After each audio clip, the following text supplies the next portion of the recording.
So I've had a couple of requests of people wanting to see my entire shop and my puzzle factory, my one-man puzzle factory. So I thought I would do this and just kind of walk you through the entire process, let you see, the various steps of the process. Again, keep in mind I'm a hack. I'm a one-trick pony in that this is all that I do, so I do not have an extensive workshop to say the least.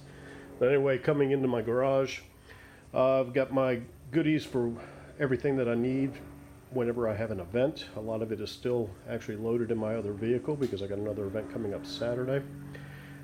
I've got this very nice bin system for all of my puzzles. Very barren right now. Inventory is low as I'm hitting the end of the season.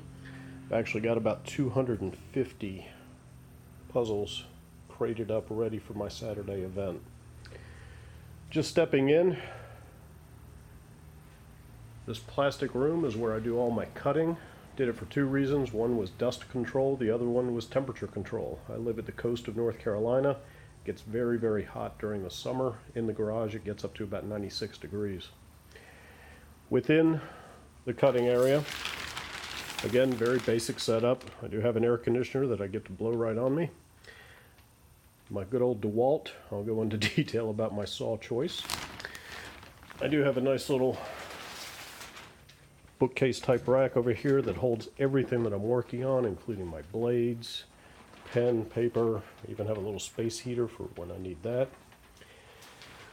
Waste bin. A couple things that I'm going to show along the way. I use the Scroll NATO for dust control. I love this thing. It's fantastic. It sucks up dust from the top as well as the bottom. And pardon my camera work. I don't know if you're going to be able to see that. But again, captures probably 90 to 95% of the dust. I love it. I do have it set up with a dust deputy as well so that the dust never actually gets to the shop vac. I've got it all hooked up to my foot pedal so that it comes on and off with the saw and is always in action. Pardon my camera work through this. I'm obviously just kind of walking around as I go. So what I thought I would do is just walk through the entire process from beginning to end. So everything starts, of course, with one of Harvey Byler's patterns. These are just some that I've got set up that I'm going to be doing in the near future. These are for key and leash holders. Just to see one of his regular puzzle patterns. This one is the Bulldog Puppies, very popular. Also a little bit on the tedious side to cut. Everything starts there. I buy my wood. I only use poplar. I just love the color variations, and it's a softer hardwood. I buy it in the 6-foot planks, 12-inch wide. When I'm doing puzzles, I can fit about 20 to 21 patterns on a board. I obviously try to maximize the usage of the wood with as little waste as possible. The key and leash holders obviously are larger, so I don't get as many. I can get maybe 8 or 10 per board, and I'll squeeze in a puzzle pattern here or there just to fill up the board. What I use to mount is I use peel and stick shelf liner laminate. I absolutely love this stuff. So it comes in a 36-foot roll. I can get obviously about 6 boards per roll. It's wonderful. So if you can see, I've already mounted that on here. I've done a dry layout of my patterns, again, to try to maximize usage. Once I have it laid out the way I like, I snap a picture. I move the patterns off of the board. I use 3M General Purpose 45 spray adhesive. I spray the entire board, and then I simply mount the patterns. After I've done mounting, I actually use a hard roller in order to make sure that the patterns and the shelf liner are stuck to the board as strongly as possible. Once that's done, I use a jigsaw, cut the board into manageable pieces, 1 to 2 puzzles or 1 to 2 items per piece, and then I take it into my cutting area, and that's when I begin scrolling. Once I scroll the pieces, they will come over here. My puzzles, I dip in mineral oil just to bring out the color in the wood. I leave them on this rack for about 2 to 3 days, just let it soak in as much as possible. Mineral oil never completely 100% dries, but I've never had an issue or a complaint from a client. I've made about 4,000 of these over the last 3 years, and again, no issues have come up. So I continue to use the mineral oil. Just makes it that much simpler to finish. A quick dip, lay it on the rack, and done. For the items that have a colored base, I use watered down food coloring.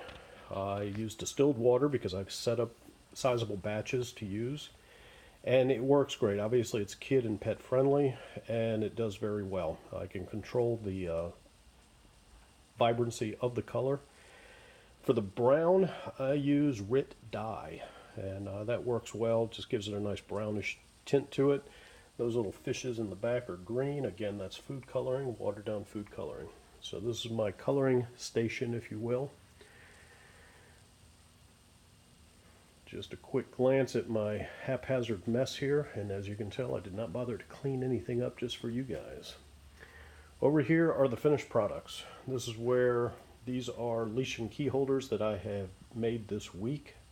I received 21 orders for them on Saturday at the event that I did. So luckily I'm off from the day job this week and have been able to focus on all this. These will be the next ones that I do, and then once I'm finished with puzzles that I'm doing just for inventory, they are stashed over here. Of course, I've got a system for this. I got a system for everything, but things go into alphabetical order, or depending on the popularity of the item, I'll have 20 or 25 of them on hand, and they get a dedicated bin. So just a couple of the detail type items. Folks are always curious about, the little stuff. So just as an example, so once I cut a leash holder, I need to mount the hooks. The hooks I use, I get them from Amazon. I offer 3 options. I have an antique brass, a black, and a silver. I ask everybody what they want when they place their order. To actually mount the hooks, I have 2 templates that I use depending on the base of the item that I'm working on. So for the bone, I've got a template that once I finish cutting one of these, I will lay it on there, and the dots designate where the screw holes are going to go for each of the hooks. Now I've posted some pictures of my item, and I'm getting some suggestions and feedback about the locations of my mounting holes. Some people are saying rather than off to the side, maybe mount them underneath so that they're more hidden. So this is something I'll experiment during the off season. When I am marking my locations for these, I've got a simple sharp awl type tool, and I will simply go through and mark each of the spots. I use the countersink drill bit for the holes on the ends, and then I actually have to ream out each of those holes a little bit larger to be able to accept the screws for the wall anchors that I also supply. I give these to everybody that buys. They can use whatever they want, but I really like these. They're meant for heavy usage. My thinking is that when these are mounted on the wall, people are going to be using them on a regular daily basis to hang their keys and or dog leashes, so they're going to get a lot of use and wear and tear. So they're going to get tugged on a lot, they're going to get pulled on, so I want them solid into the wall.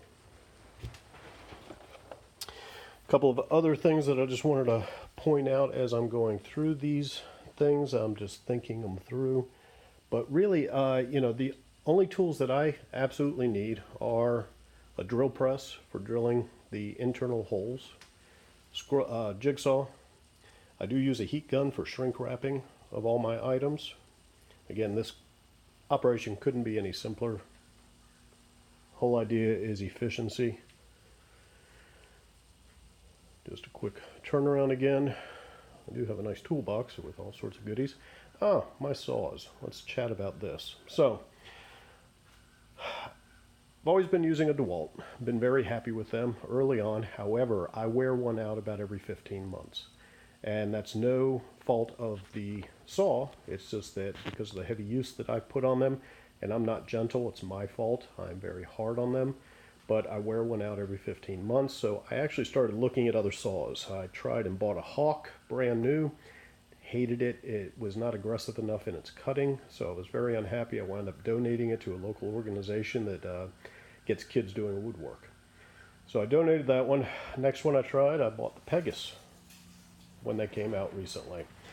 Overall, happy with the saw. However, something very odd. The Pegasus Modified Geometry number 3 blades, for whatever reason, slip out of the clamps.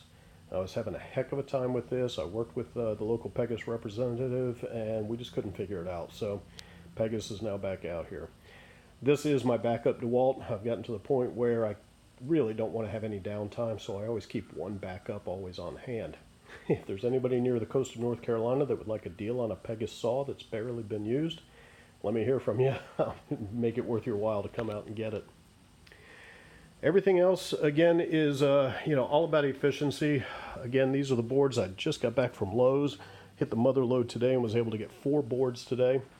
I have found that I can tell how soft or how hard the wood is, each of the boards, based on the weight. Makes sense. The heavier the board, the denser it is, or the more moisture it's got, and the more difficult it is to cut. So I tend to look for the lighter weight ones, and I also like those that have kind of a two-tone look to them. Clients really like that two-tone look. As you can see here, each animal, I do not lay it out specifically for the pattern in the wood. I just lay it out to maximize the space, and people just love that two-tone look. Circling around one more time, I'm sure I'm going to forget something. One thing I did want to mention, so I mentioned that I do spray adhesive on the entire board after I do the layout. When I use my jigsaw to then cut it into pieces, I was obviously snagging on it, it was sticking. So I now keep a bin of sawdust down on the floor. After I lay out my patterns, after I've sprayed them, after I've mounted them, I then sprinkle sawdust over the entire board. And it gets rid of that excess stickiness. Again, I use Pegasus Modified Geometry number 3 blades. I just bought 3 gross of them yesterday. Bear Woods is having a Black Friday sale. If you use the code Black Friday on their website for any order over $100 for just about anything on the site, you'll get a 10% discount. So I got a year's worth of blades coming. Anything else in here that I can think of? I do keep my old blades. Reason being, I take them to events with me. People like to ooh and ah over the thinness of the blade when they start looking closely at my items. They're always amazed at the detail, so I show them a blade, and that just impresses them even more. Come back out. Of course, I live at the beach, so gotta have a golf cart. Got it winterized right now with a cover on it. My display for the key and leash holders, this is brand new. I just used it for the first time this past Saturday, and it worked beautifully. It caught everybody's eye, got them to come up, look at everything else. And like I said, I took orders for 21 of them last Saturday. Can't imagine what's going to happen this Saturday.